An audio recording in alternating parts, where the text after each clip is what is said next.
राधा अथवा राधिका हिंदू धर्म की प्रमुख देवी है। वह कृष्ण की प्रेमिका और संगिनी के रूप में चित्रित की जाती है। इस प्रकार उन्हें राधा कृष्ण के रूप में पूजा जाता है। पद्म पुराण के अनुसार वह बरसाना के प्रतिष्ठित यादव राजा वृषभानु गोप की पुत्री थी एवं लक्ष्मी अवतार थी। वह एक सुंदर और बुद्धिमान लड़की थी। वह कृष्ण से बचपन से ही प्यार करती थी और वह अक्सर उनके साथ खेलती थी। कृष्ण के रूप और गुणों से राधा मोहित थीं। वह उनकी हर बात मानती थी और उनकी सेवा करने में अपना जीवन समर्पित कर दिया था।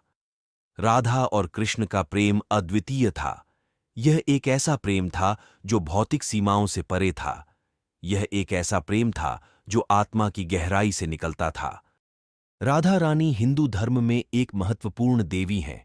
वह प्रेम, भक्ति और समर्पण की देवी हैं। उनकी पूजा करने से लोगों को अपने जीवन में प्रेम, खुशी और शांति प्राप्त करने में मदद मिलती है।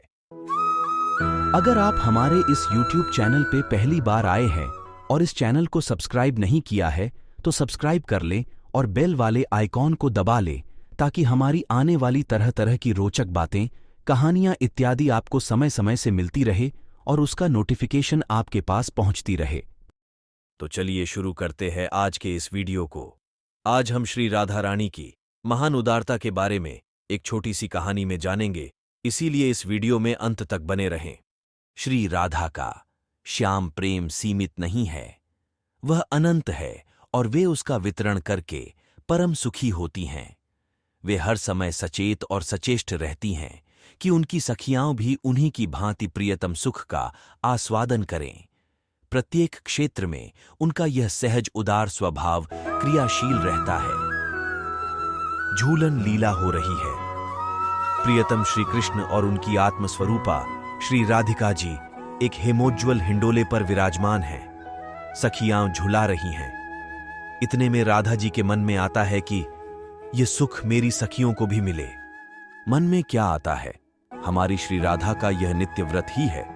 श्री राधा जी प्रेम कल्पलता हैं और सखियां सब उस लता की पल्लव पुष्प स्वरूपा हैं।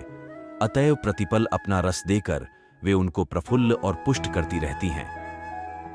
वे अपनी सखियों को सुखी किए बिना सुखी नहीं हो सकती, इसलिए वे प्रियतम श्री कृष्ण को नेत्रों के द्वारा इंगित करती हैं कि मैं जिस प्रकार प्रियतम की बाईं ओर विराजमान हूं, इसी प्रकार एक एक करके सभी सखियों को अपनी दाईं ओर बैठाकर उन्हें सुख प्रदान करें। और इस इंगित के अनुसार ही श्याम सुंदर के द्वारा सखियों के सुखदान की मधुर एवं उदार लीला आरंभ हो जाती है। राधा प्राण प्रियतम रसिक शिरोमणि श्याम सुंदर पहले श्रीमती ललिता को अपनी दाहिनी ओर बैठाते हैं और अपनी दक्षिण भुजा उसके कंधे पर रखकर राधा की भांति ही उसे सुख देने लगते हैं।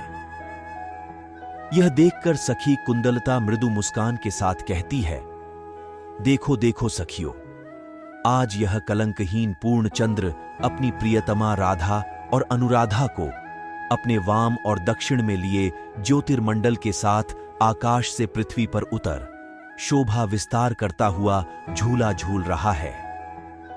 तदनंतर इसी प्रकार विशाखा आदि जितनी प्रमुख सखियां वहां थीं, एक एक करके सबको प्रियतम श्याम सुंदर अपनी दाहिनी ओर बैठाकर और उन्हें सुख प्रदान कर रासेश्वरी निज प्राणेश्वरी श्री राधा की इच्छा पूर्ण करने लगे। श्री राधा को श्याम सुंदर की इस लीला से बड़ा ही सुख मिल रहा है, पर सखियों के स्नेह से सनी विश्वानंददायिनी श्री राधा की कामना इससे पूर्ण नहीं हुई। उनके मन में सखी सुख कामना का एक नया स्वरूप उत्पन्न हो गया। वे चाहने लगीं कि मेरी प्राण प्रिया ये सखियां प्रियतम श्याम सुंदर के दोनों ओर हिंडोले पर विराजित हों और मैं हिंडोले से उतरकर इनको झुलाऊं। इसलिए वे स्वयं नीचे उतर गईं। राधा के सुख से ही परम सुखी प्रियतम श्याम सुंदर राधा के इंगित के अनुसार दो दो सखियों को दोनों ओर बैठाकर उन्हें सुख देने लगे और स्वयं श्री राधा उन्हें झुलाने लगी।